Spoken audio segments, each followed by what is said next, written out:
tous, j'espère que vous allez très bien. Bienvenue sur votre chaîne Solence Bunga TV pour un nouveau numéro. Aujourd'hui, nous sommes le 30 juin. Nous sommes le 30 juin, comme je vous avais promis, qu'aujourd'hui, nous aurons un invité qui nous vient de Paris, Monsieur Roger Mouzadi. Bonsoir, Monsieur Roger Mouzadi. Bonjour, Madame Solange-Pouna. Comment allez-vous? Ça va très bien. Oui, Monsieur Roger Mouzadi, comme d'habitude, nous parlons le frangala, mais aux libre, il y a que le soit français, sont à l'aise. En tout cas, sont à l'aise. Alors, pour cette occasion, Monsieur Roger Mouzadi avait une information à nous donner, nous, peuple congolais. Il avait un message. Alors, nous vous écoutons, Monsieur Roger Mouzadi, avant de commencer, s'il y a moyen de nous parler. Qui est Monsieur Roger Mouzadi? Qu'est-ce qu'il fait dans la vie? Messieurs, nous voulons vraiment connaître qui vous êtes et quelles sont aussi vos tendances, peut-être dans le domaine politique. Alors, nous vous écoutons, Monsieur Roger Mouzadi. Aujourd'hui, nous sommes le 30 juin. Alors, je ne peux pas commencer mon émission sans pour autant saluer le peuple congolais, saluer mes frères, saluer mes soeurs, mes amis, par-ci, par-là. Alors, je vais citer quelques noms, mais je commence d'abord par saluer tous les Congolais qui se trouvent à Paris, tous les Congolais qui se trouvent en Hollande, à Bruxelles, en Suisse, aux États-Unis, en Algérie, en Madagascar, en Allemagne, au Maroc. Je vous salue tous au Congo-Brazzaville, ici à Kinshasa comme Ambujimayi, Bakongo, Bandundu, Katanga, Lubumbashi, Ata ici qu'on a cité Tembo, qu'on a cité partout où vous êtes. Si seulement vous êtes Congolais, moi je vous fais de bisous, bisous, bisous, de gros bisous à vous. Alors, et je vous souhaite bonne fête de l'indépendance à vous tous. Alors, sans plus tarder, nous allons commencer. Je vais citer les noms. J'ai commencé par Jean Bombo. Je salue Marc Moula. Je salue Marc Boujia. Je salue Yannick Nsouka. Je salue Norba Djengo. Je salue Jacques Machamba. Je salue Francie. Je te salue à partir de Paris. Je salue aussi James Kassongo. Je salue aussi Botuta Lamou. Je salue tout le monde. Je salue vraiment tout le monde. Je salue aussi Osé. Je salue aussi José. Alors, je salue tout le monde. Je salue Marc Malou. Alors, sans plus tarder, nous allons commencer. Alors, Monsieur Roger Mouzadi, si vous pouvez nous parler de votre message concernant le peuple congolais. Alors, nous vous laissons la parole et nous vous prêtons nos oreilles pour vous entendre attentivement, connaître qu'est-ce que vous avez à nous dire. Alors, à vous. Merci beaucoup, Madame Pouna. Effectivement, Naza Congolais. Je suis né à Kinshasa, dans la commune de Lemba. Et donc, je suis dans le domaine de l'enseignement. Et ensuite, je suis apolitique. Je suis un membre du corps du Christ et j'exerce le ministère du docteur. Et à part ça, j'écris. Je suis auteur d'un livre qui est intitulé L'oracle de la RDC et l'initiative de développement congolaise. Et donc, à part ça, j'ai un troisième cycle en stratégie et politique de défense et j'ai une maîtrise en économie. Je parle couramment le français et l'anglais. Je parle aussi le lingala et le chiluba. Et donc, voilà à peu près ce que je peux donner pour mon cursus. Et Monsieur Roger Mouzadi, quel est votre message pour la RDC? D'abord, Madame Solange-Pouna, je voudrais souhaiter une bonne fête d'indépendance pour tous les Congolais et Congolaises pour l'an 2022. Je crois que c'est une date importante dans la vie de notre nation. Des hommes et des femmes se sont battus pour arracher l'indépendance politique de notre pays. Et nous savons que ça a été réalisé le 30 juin 1960 à la table ronde en Belgique, où les grands acteurs et les grandes figures de proue de notre politique ont marqué notre génération à savoir les présidents Kasavubu, le premier ministre Lumumba, les Kalonji Ditouga, et il y avait les Adoula, il y a eu beaucoup de gens qui se sont battus pour ce pays. Et je crois qu'en cette journée commémorative, on devrait avoir une pensée pour tous ces grands hommes politiques. Il y a eu également des hommes religieux qui ont été dans ce combat pour que nous puissions jouir de l'indépendance de ce pays. Et donc, depuis cette indépendance, maintenant, ça va nous faire exactement... c'était en 1960 et aujourd'hui, on est en 2022. Ça fait à peu près 42 ans, si je me trompe, 62 ans, si je ne me trompe pas, que nous sommes indépendants. Et je crois que le rêve de tous les Congolais et des Congolais, c'est d'avoir un pays prospère.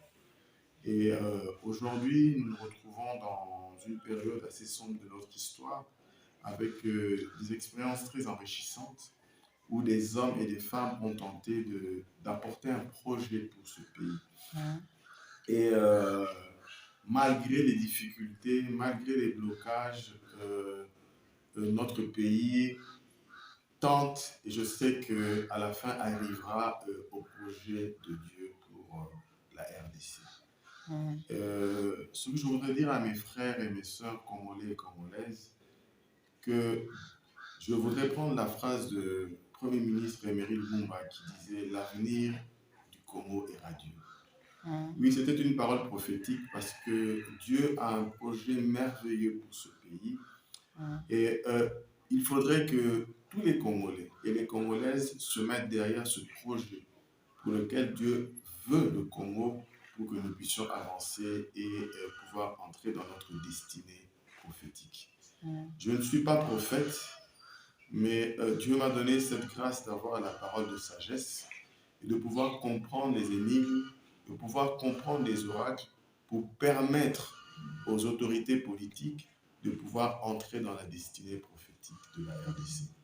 Je voudrais faire une rétrospective historique, de faire comprendre que pour moi, je dis souvent que la naissance du Congo, du véritable Congo sur le plan spirituel, a commencé dans les années 70 où nous rappelons que nous avons eu un président, le maréchal Mobutu, qui va demander à tous les chefferies de pouvoir faire alliance pour que nous puissions marcher ensemble. On sait que la RDC, c'est un ensemble ou un brassage de plusieurs ethnies, 500 tribus, avec chacune de ces tribus des coutumes qui, au fait, ne sont que de religion ancestrale. C'est-à-dire, par rapport à ces lois, nous avions des divinités de coutume, et pour pouvoir entrer en contact avec la divinité suprême, on passait par nos ancêtres. Et donc, l'idée était d'abord de créer dans le spirituel l'autel du pays. Et le prix à payer, malheureusement, ça a été le sang des chefs ou des autorités traditionnelles pour que nous puissions avoir un pays, parce que nous n'étions pas un pays, mais on avait assemblé des territoires. Et il fallait d'abord que sur le plan spirituel, nous puissions être unis. Et ce que je peux dire pour la petite histoire, c'est que les autorités traditionnelles de l'époque, le leadership traditionnel, avait relié le destin politique de notre pays au destin politique du maréchal. Donc déjà, on avait limité notre destin à un individu. Or, ce beau et grand pays, dont le roi Léopold II avait vu une étoile briller, mais il n'arrivait pas à comprendre cette étoile, c'était tout simplement l'étoile de David qui était au-dessus de la RDC, donc la présence de Dieu. Et lorsque nous arrivons à accéder sur l'autel du pays, on se rend compte qu'il y a 3 formes de malédiction par rapport au peuple qu'il y a en RDC. On a les malédictions coutumières de chaque tribu, et j'ai pu découvrir dans mes recherches qu'il y avait également des malédictions hébraïques qui étaient reliées à la prêtrise des pharaons d'Égypte et à la prêtrise de la descendance de Salomon. Donc j'ai conclu que l'étoile qui était au-dessus de la RDC nous indiquait que parmi le brassage des peuples, il y avait également aussi la descendance de David qui était en ces lieux. Et donc, à partir de là, j'ai commencé à faire des recherches au niveau de la Bible.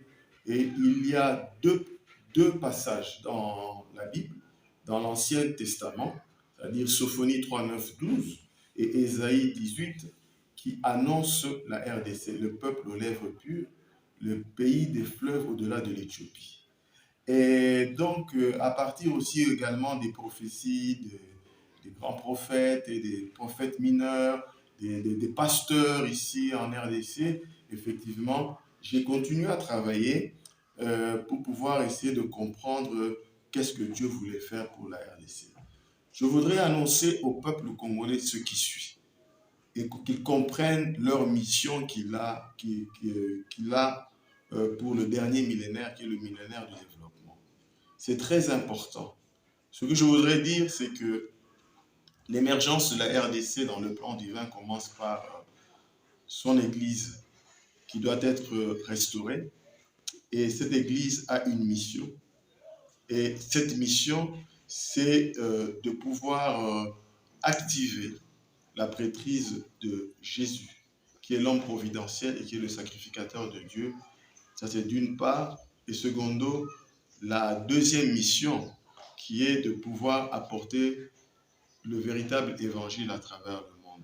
La Bible dit, Dieu a dit, je ferai une chose nouvelle. Et effectivement, le problème qui se pose jusqu'à l'heure actuelle, j'ai eu des gens qui m'ont posé la question, est-ce que tu cotines à la nouvelle alliance? Je voudrais dire aux gens, et je voudrais peut-être décevoir les uns et les autres, mais nous sommes toujours dans l'ancienne alliance parce que nos us et nos coutumes sont de l'ancienne alliance pour nous. L'histoire qu'on nous donne du peuple juif, des Hébreux et tout ça, nous devons savoir une chose, c'est que les us et les coutumes juives, on ne peut pas se convertir au judaïsme. On est juif parce que c'est un lien de sang. Et donc, c'est comme aujourd'hui dans Katia Congo, je dis par exemple que moi je suis du Kassai, je suis Moulouba, et à partir d'aujourd'hui, je voudrais pratiquer les coutumes Congo. Ça n'aura aucun impact parce que tout ça est relié à nos premiers ancêtres. Et c'était des fils de Dieu. Et quand on voit, et lorsqu'on fait des recherches dans nos coutumes, dans nos cheffreries, on se rend compte qu'il y a également la présence de Dieu là. Parce que dans Ésaïe, la Bible nous dit que tout a été créé par Dieu. Et on se rend compte qu'il y a la présence de Dieu, mais que nos ancêtres avaient commis des erreurs, ils avaient eu une mauvaise approche. Parce qu'ils avaient oublié le fondement. Et le fondement, la pierre angulaire de toute chose, c'est Jésus-Christ. Et donc, lorsque nous regardons l'histoire de l'Afrique, nous voyons que sur le plan spirituel, c'est l'Égypte dans l'Ancienne Alliance qui va pouvoir, sur le plan spirituel, éclore dans le monde entier.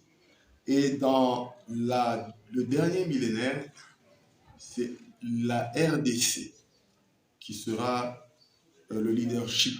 Monsieur Moussadi, je voulais juste savoir, qu'est-ce que l'Égypte a à voir avec le Congo? Effectivement, lorsque vous regardez l'histoire, vous allez vous rendre compte que de nombreux peuples qui étaient en Égypte, quand l'Égypte était dans toute sa gloire, parce que tout ce que nous avons aujourd'hui dans le monde a été inspiré de l'Égypte, nous allons voir que ces Égyptiens, que ces personnes-là ont eu à immigrer vers le sud. Et donc, ce que je voudrais encore, peut-être je vais encore vous choquer, c'est que lorsqu'on regarde dans le plan de Dieu, il n'y a que pour l'instant que deux pays que Dieu a créé les frontières. Nous avons l'Israël que Dieu a donné les frontières, et nous avons la RDC qui trouve grâce, et Dieu gardera ces frontières-là. Tout le reste, toutes ces nations-là, Dieu m'a montré comment les drapeaux allaient tomber. Donc, c'est-à-dire qu'à l'enlèvement de l'Église, c'est le déclin de toutes ces grandes civilisations. Et donc, lorsque je parle de l'Égypte, je voudrais dire que notre Dieu n'était pas un Dieu des églises, mais il était un Dieu des tribus, des clans. Il était un Dieu de famille, des veuves et des orphelins. Et lorsqu'on voit l'histoire de Jacob, Israël, Jacob avait un frère, Ésaü. Mais Dieu était le Dieu de Jacob. Et ce Dieu-là a travaillé avec une famille. Et de cette famille est sorti 12 tribus, les 12 tribus d'Israël. Et je voudrais dire aux uns et aux autres, Christ, quand il vient pour l'Église. Il vient pour enlever l'Église et il vient parce que Dieu veut restaurer, rétablir un nouveau programme sur la terre, un nouveau projet politique sur la terre, parce que les hommes ont conduit le monde sans la boussole qui est notre Dieu. Monsieur Roger Mouzadi, je vous coupe encore la parole. Vous avez dit que vous avez un message pour le Congo, parce que c'est là où moi j'attends impatiemment. Okay. Quel est le message pour nous, peuple congolais et congolaises? La Bible, l'évangile éternel nous dit que la paix de Dieu n'est pas la paix telle que nous nous voyons. Alors lorsque Dieu parle du peuple aux lèvres pures, c'est déjà, je voudrais dire ici, dans la configuration du peuple congolais, il y aura des changements qui vont s'opérer. En 60, on a eu un brassage de plusieurs tribus. Et aujourd'hui, dans la révélation et dans les oracles qui sont donnés, nous aurons une nouvelle configuration des tribus. Et donc, nous aurons les anciennes tribus et nous aurons des nouvelles tribus qui devront être créées. Et parmi les personnalités qui sont cooptées pour pouvoir avoir cette dignité de chef de tribu, nous avons d'abord la première catégorie, ce sont les anciens présidents de la République démocratique du Congo. Et la deuxième catégorie, ce sont les anciens premiers ministres. Et la troisième catégorie, ce sont les anciens gouverneurs de province de 1960 à 2006. Donc, nous voyons déjà ici la nouvelle configuration qui est donnée. Et le plus grand événement que le monde attend pour entrer dans le millénaire de développement, c'est tout simplement que Dieu puisse nous montrer le sacrificateur qu'il a choisi parmi ces chefferies, ces tribus-là, qui va présenter l'offrande et la dîme pour le rachat des nations afin de pouvoir déclencher, disons, le réveil spirituel tant attendu. C'est-à-dire le premier sacrificateur qui va servir Jésus-Christ, qui est le souverain sacrificateur de Dieu. Et donc, l'honneur revient à la RDC, ce peuple aux lèvres pures. Et ce que je voudrais dire aux uns aux autres, aujourd'hui, peut-être les Congolais sont déconsidérés, mais partout les Congolais poseront leurs pieds, ils seront une source de bénédiction. Dans chaque continent, ils seront une source de bénédiction parce qu'il y aura la présence de Dieu. Dieu a tourné le dos vers d'autres peuples. Mais Dieu attend le peuple congolais. Et le message, c'est d'abord, c'est cela, donc la reconfiguration des tribus, ça qui est important. Deuxièmement, c'est de créer l'hôtel du pays, c'est-à-dire l'hôtel du pays qu'il faudrait créer. Et dans la révélation, nous devrons construire la basilique Saint-Simon-Kibangu, qui sera l'hôtel du pays. Et nous avons également la ville sainte qu'il faut construire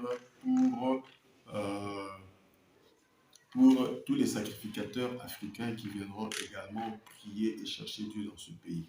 Ce pays va inspirer des hommes et des femmes, des hommes politiques, des rois, des reines, des grands de ce monde viendront dans ce pays pour puiser la connaissance. Ça, c'est d'abord aussi également quelque chose d'important. Et donc, parce que Dieu va se manifester dans ce pays. Dans ce pays, pendant le millénaire, la présence de Dieu sera dans ce pays. Je voudrais dire à quelqu'un, en ce jour solennel, que nous sommes le choix de Dieu et nous sommes dans le projet de Dieu. Je voudrais demander aux hommes politiques de nous donner l'espace afin que nous puissions adorer notre Dieu, que nous puissions donner les offrandes que Dieu demande afin de déclencher l'éveil spirituel. Donc, il y a quelque chose qui vous arrête, il y a quelqu'un qui vous empêche? Non, il n'y a rien qui nous empêche. D'abord, la première des choses, je crois que lorsque Dieu voulait bénir Israël au temps de Gédéon, il fallait renverser l'autel de ses pères.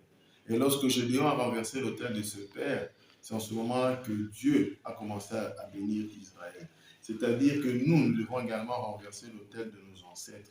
Mais lorsque nous regardons, il nous est difficile de renverser cet autel parce que il y a le sang de Dieu qui est en ces lieux-là.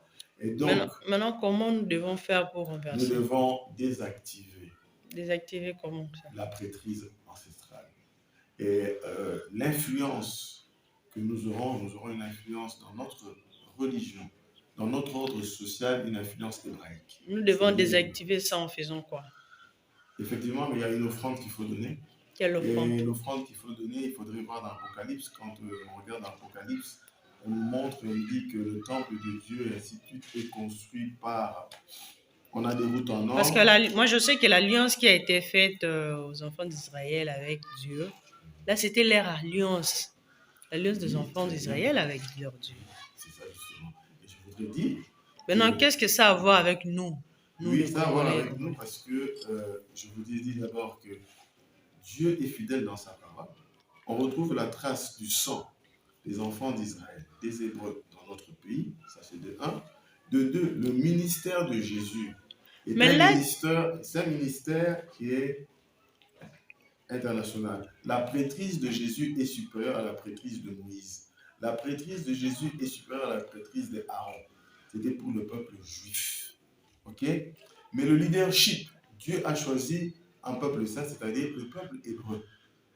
Mais le peuple hébreu qui est issu de la lignée de Jacob est en train de faire les abominations et Dieu est en train de leur tourner le dos. Mais Frère Roger nous a dit, Oui. L'alliance des enfants d'Israël et leur Dieu, c'était à eux, c'était pas à nous, Congolais. Mais je répète encore, je dis que dans le brassage que nous avons eu de nos différentes tribus, il y a eu ce qu'on appelle, en Afrique, on appelle ça les Falachas, les Juifs noirs. Et on retrouve, lorsque vous contactez les grands chefs coutumiers, ceux qui gardent nos pouvoirs ancestraux, ils vous diront qu'on retrouve dans nos pouvoirs ancestraux les pouvoirs provenant du peuple hébraïque. On retrouve des pouvoirs revenant de l'Égypte ancienne. Okay? Donc le sang, puisque Dieu aime le sang, Dieu suit le sang. Dieu identifie un homme, une femme par rapport à son sang. Parce que moi, jusqu'à présent, là, moi, je ne vous saisis pas encore. Je ne comprends pas encore. J'aimerais vraiment bien comprendre. Parce que là, maintenant, je suis en train de voir, apparemment, nous sommes en train de parler de la parole de Dieu, c'est ça. Donc, le message, votre message d'aujourd'hui, c'est par rapport à la parole de Dieu. Alors, biso peuple congolais, tout ça, biso peuple congolais, tout ça, donc nzambe nana yete, fo nzambe aya, yango photo lukato, to créer bablo no susu beta, nanga na so comprendre no elo autant. Monsieur Roger vous a dit. Christ n'est pas venu apporter une religion. Okay? Ça, vous devez le savoir. Nous, les chrétiens, nous devons savoir une chose. Christ est venu apporter quoi alors, selon vous? Une religion. Christ est venu apporter quoi? Je veux m'expliquer. Christ n'est pas venu apporter une religion. Le christianisme, ce sont des individus qui ont vu comment les apôtres vivaient et ils ont appelé ces gens des chrétiens. Ok? Et tous ceux qui lisent la Bible seront d'accord avec moi. Ok? Christ dit, je suis venu accomplir la loi. Il est venu sauver le monde. Ok? Et donc, je dis souvent aux gens, même Dieu, Dieu n'a pas de religion. Ok? Dieu, c'est le grand souverain sacrificateur. Ok? Et il faudrait faire attention parce que les gens nous ont amenés à une religion universelle. Même dans les Apocalypses, Dieu, quand il demande à Jésus de parler, on ne parle pas de religion universelle. On nous parle seulement d'une prêtrise universelle. Comment offrir à Dieu? Dieu est esprit. Mais pour que nous puissions vivre sur terre, nous sommes obligés d'avoir des assemblées. Nous sommes obligés de nous regrouper. Mais nous devons faire extrêmement attention. Parce que tout ce que nous avons sur cette terre a été créé par Dieu. Et ça, ce sont des postulats que nous devons avoir. Les religions ont eu à être utilisées pour la conquête de plusieurs nations. La religion chez nous a apporté l'acculturation. On n'est pas venu apprendre aux Congolais de connaître Dieu, mais le Congolais connaissait Dieu, Léopold II l'a dit. Vous comprenez? Et le danger de l'acculturation, c'est que nous étions déjà un peuple de 500 tribus, avec 500 divinités. Nous étions des idolâtres. On nous a amené d'autres religions, donc qui nous ont encore égarés de Dieu, qui nous ont encore éloignés de Dieu. Vous comprenez? Et lorsqu'on demande maintenant aux gens de revenir à Dieu. Donc pour vous, vous pensez que non, nous, Congolais, nous nous sommes égarés de Dieu? Puisque nous sommes la conséquence, ce que nous faisons, ce que nous vivons, que ce soit dans le corps du Christ. Pendant que dans d'autres pays, nous prions, mais le problème qui se pose, Dieu a besoin que nous puissions revenir sur le bon chemin. Vous comprenez, madame? Nous avons une mission salvatrice. Maintenant, pour vous, si nous, on n'est pas sur le bon chemin, maintenant, qui sont sur le bon chemin? Écoutez, nul n'est parfait. Nul n'est parfait. Moi, je dis une chose. Je prends toujours plaisir à écouter mes amis qui, lorsqu'ils prêchent, donnent la parole de Dieu, parce que ça apporte une connaissance. Mais celui qui peut nous amener sur le chemin, il n'y a qu'une seule personne, c'est Jésus. Et c'est Jésus qui doit se révéler en nous. Et je suis d'accord avec tous les serviteurs de Dieu de ce pays qui attendent quoi? La manifestation de la grandeur de Dieu, le retour de Jésus. Pour vous dire, madame, que je ne suis pas un homme parfait. Et vous pouvez me compléter, comme d'autres peuvent venir encore compléter ce que je suis en train de donner pour le peuple congolais. Qu'est-ce que vous avez donné pour le peuple congolais? Qu'est-ce que le peuple congolais doit retenir dans ce que vous nous avez dit? Ce que le peuple congolais doit retenir, c'est d'abord que l'Église doit être structurée. Et Dieu va choisir une famille parmi tous les Congolais qu'il marchera avec cette famille comme il a marché avec la famille de Jacob. Vous savez, lorsque nous avons la révélation, nous sommes inspirés de la Bible. Et lorsque nous lisons la Bible, notre Dieu est un Dieu qui est vivant. C'est un Dieu qui continue à travailler. Dieu ne dort pas, il ne sommeille pas. Vous comprenez? Dieu travaille, il y aura un temps de repos, il y a un millénaire de repos. Mais dans ce millénaire, ce que je dis, l'honneur revient à la RDC pour inaugurer le millénaire de développement. C'est ce millénaire que nous attendons tous. Ok? Et ce n'est pas au niveau politique, mais c'est au niveau de l'Église que les choses vont changer. La RDC sera la première puissance religieuse du monde.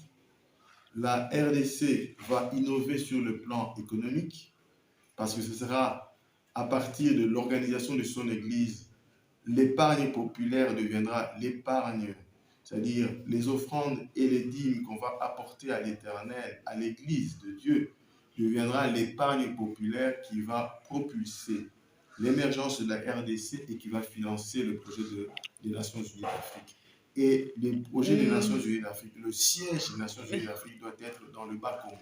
Oui, mais écoutez, lorsqu'on donne un message, il faut d'abord, de toute sa connaissance que nous avons, à la hauteur de toute cette connaissance que nous avons, commencer à réfléchir et commencer à méditer. J'ai dit une chose qui est importante. Dieu va former ce peuple qu'on appellera le peuple aux lèvres pures. J'ai dit une chose, que Dieu on devra faire quoi? Changer la configuration ethnique dans ce pays. Monsieur Roger Mouzadi, nous sommes au temps de la fin. Tout ce que vous nous parlez là, c'est d'autres choses. Nous savons que nous sommes au temps de la fin et que Dieu revient bientôt. La Bible même dit qu'il y aura des temps de souffrance. On va même fermer des églises. Mais je ne sais pas. Je suis en train de vous dire, je fais la lecture du temps et je vous dis que Christ ne viendra pas maintenant physiquement sur cette terre parce que l'Église a un problème. L'Église n'a pas su faire son travail. et l'église est vide. Le champ de Dieu est vide.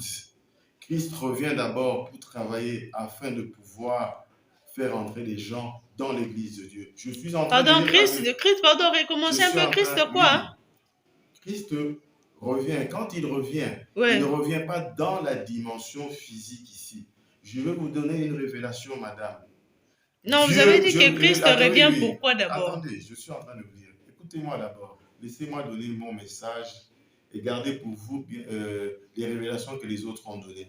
Parce que je vous dis une chose, madame.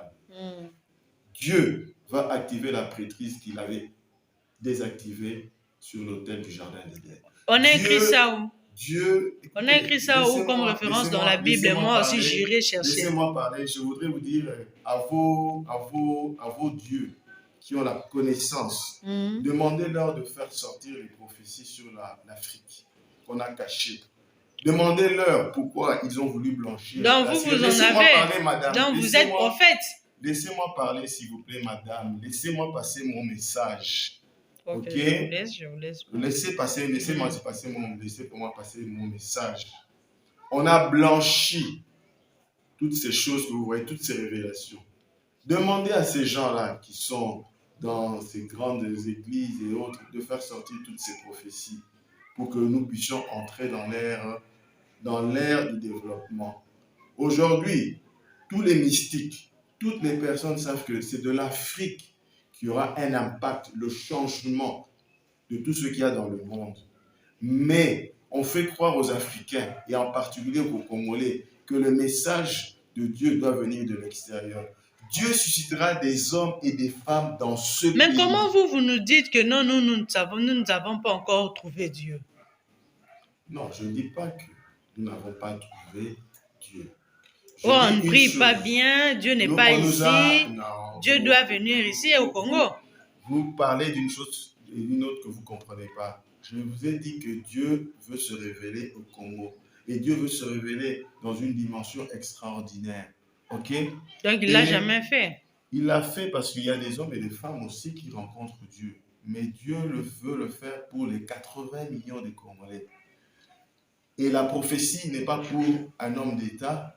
La prophétie que Dieu fait pour le Congo, c'est pour 80 millions de Congolais. Afin que nous soyons tous des sacrificateurs de Dieu. Et c'est ce qui est extrêmement important. Et donc, ce qui est important, l'homme providentiel, ce n'est pas un homme politique. C'est Jésus-Christ. Et donc, ce qui est important pour nous, c'est de comprendre comment Dieu veut donner une forme au peuple congolais. Il y a eu des hommes qui ont voulu faire de leur manière, qui ont essayé de se battre de leur manière, comme Moïse l'a fait pour le peuple juif. Monsieur Roger, nous devons déjà s'y chiter parce que nous n'avons plus assez de temps. Alors, si vous pouvez faire un résumé juste. Ok, ce que je voudrais dire au peuple congolais, premièrement, que Dieu a une mission pour les Congolais. Et cette mission, Dieu veut se révéler de manière extraordinaire. Il y aura une présence de Dieu dans ce pays jusqu'à l'enlèvement de l'Église. Et sur le plan politique, le siège des Nations Unies, le siège des Nations Unies, des Nations Unies pour l'Afrique, c'est-à-dire le siège pour l'Afrique, devrait être dans le Congo central. Et deuxièmement, l'offrande et la dîme pour la restauration des nations doit sortir d'une mine d'or à l'est du pays et une mine de diamants dans le Kasaï. Et ça, c'est le trésor de l'Église. Et à partir de ce trésor, Dieu va commencer à donner les différents projets qu'il faudrait faire. L'autel du pays doit être construit. Dans l'ancienne alliance du Congo, l'autel du pays, c'était des individus, des chefs coutumiers. Et l'autel du pays sera Christ. Et on construira pour cela un siège où l'Église aura une administration, l'Église financera également des projets. Et c'est l'Église de la RDC, le trésor de l'Église de la RDC qui financera la construction du temple en Israël. Et le lieu qui sera construit, c'est sur le mont des Oliviers. Et la deuxième révélation, c'est encore le trésor de l'Église de la RDC qui va construire une pyramide pour la gloire de Dieu en Égypte. Et nous allons restituer également les pouvoirs de l'ancienne Égypte, l'Égypte ancienne. Je voudrais encore dire que il y aura aussi le trésor de l'église du Congo qui financera la construction de la nouvelle ville sainte en Arabie Saoudite, qui sera appelée la ville de Salem. Et je voudrais encore dire beaucoup de choses. Là, là, vraiment, il faut le retenir un peu. Parce qu'aujourd'hui, j'ai fait une émission avec vous. Soyez sûrs et certains qu'il y aura des répliques. Moi, je ne suis pas pasteur. Je ne suis pas je ne prêche pas et tout. Alors, j'aimerais bien que les serviteurs de Dieu qui vont nous suivre, qui vont suivre cette émission, en tout cas, va répliquer parce que on a pensé et convaincre nous sommes, vous savez, ce qui tue le Congo, c'est quoi? C'est le Congolais aime juger et condamner avant, croyant que la connaissance de Dieu, c'est seulement leur propre connaissance. Et ce qui tue l'Église, effectivement, c'est lorsque des hommes et des femmes viennent parler et apportent un message fort en disant que le Congo a une responsabilité dans le monde. On regarde les États-Unis, on regarde la France, on regarde nos pays limitrophes. Mais quand ce Dieu parle, ce Dieu, je ne suis pas la première personne à parler. J'ai un message depuis 1995 où l'on parle que tout va commencer à partir de la RDC. Mais c'est d'arriver à pouvoir canaliser ces choses-là pour pouvoir avancer. Moi, je ne crois pas, et je le dis tout haut, et quand je le prêcherai, l'enlèvement de l'Église se fera dans 1000 ans. Christ revient. Je suis en train de parler, madame. Christ, dans sa prêtrise, Dieu a besoin des ressources humaines. Dieu a besoin de nos âmes pour le repeuplement de la terre. Lorsque Dieu va enlever l'Église pour pouvoir terminer tout ce qui est imparfait sur cette terre, je suis en train de parler à quelqu'un ce jour, ce 30 juin, pour dire que le leadership de l'Église de Dieu est réservé au peuple congolais. Nous avons la première place et nous devons assumer cette place-là. La première place chez qui? La première place chez Dieu. C'est le leadership congolais. Et je voudrais dire une chose, ce n'est plus en Israël. Je suis en train de dire une chose, madame. Le drapeau de la RDC lors de l'enlèvement sera sur la montagne de Sion. Je suis en train de dire à quelqu'un que Dieu suit ses oins par rapport au sang. Nous avons eu des brassages. Et les brassages ont été faits par Salomon. Salomon a eu plusieurs femmes de plusieurs nationalités. Et ces gens-là sont également de la lignée de David. Et les Falachas, c'est-à-dire les Juifs noirs, ont la même révélation que les Juifs blancs. Et Dieu, qu'on le veuille ou pas, va mettre fin avec l'alliance faite avec la descendance de Jacob. Je suis en train de dire, madame, que quand on va commencer à prêcher dans le monde, pendant le millénaire de développement, on dira le Dieu de la RDC. Ok. Voilà. Merci, M. Roger Mouzadi. Pour aujourd'hui, on se limite là. Nous n'avons que 40 minutes, d'ailleurs. Merci pour votre présence sur notre plateau. Nous avons entendu, moi personnellement, bon, ça ne m'a pas vraiment convaincu, peut-être par rapport à ma foi. Mais il y a beaucoup de gens qui vous ont suivi, il y a beaucoup de gens qui vont vous suivre. Et soyez sûrs et certains qu'il y aura des répliques. Alors pour ça, vous serez obligés de vous présenter encore une fois sur notre plateau pour répondre à tous ces gens-là, parce qu'il y aura des questions, il y aura des gens qui vont poser des questions, il y aura des gens qui vont donner leurs arguments, alors donc vous serez à mesure de répondre. Alors pour ça, je pense que ça sera de votre devoir de repasser sur notre plateau pour répondre à toutes ces personnes et à leurs déshydratats. Alors, on se revoit à la prochaine. Oui, je souhaite une bonne fête d'indépendance. J'ai tout ça dans mon livre intitulé L'oracle de la RDC et l'initiative congolaise de développement. Donc, je crois que pour tous ceux qui seraient intéressés, prenez contact avec Madame Solange Puma pour que nous puissions vous mettre à disposition le manuscrit Et je crois que tous ceux qui ont une portion de révélation, je serai toujours vraiment heureux de pouvoir les rencontrer pour qu'on puisse échanger, parce que je voudrais encore continuer à écrire. Dans la révélation, on ne fait pas de débat contradictoire, mais on dépose les verges. Celui qui a la bonne révélation, comme Aaron, sa verge va fleurir. Donc pour cela, moi, je ne crains pas. Je connais la RDC, je suis d'une chefferie.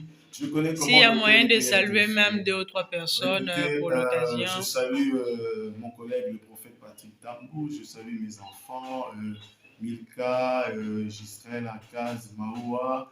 Je salue tous nos bien-aimés de notre église, l'éternelle lumière du monde, le corps du Christ, tous les Congolais, les Congolaises, la famille Etana, maman Etana, et également mes frères et sœurs qui sont en Angola et à Paris. Ok. Merci beaucoup, madame. Merci. Au revoir, M. Roger Mouzadi. Alors, nous sommes arrivés à la fin de notre mission. Nous sommes vraiment arrivés à la fin de notre mission dans cette journée du 30 juin. Alors, nous vous souhaitons à tous bonne fête de l'indépendance au chef de l'État et toute sa famille. Et bonne fête de l'indépendance à la famille Lumumba. Alors, nous vous souhaitons bonne fête à tous. Au revoir, on se voit à la prochaine. Bye. Audio Jungle.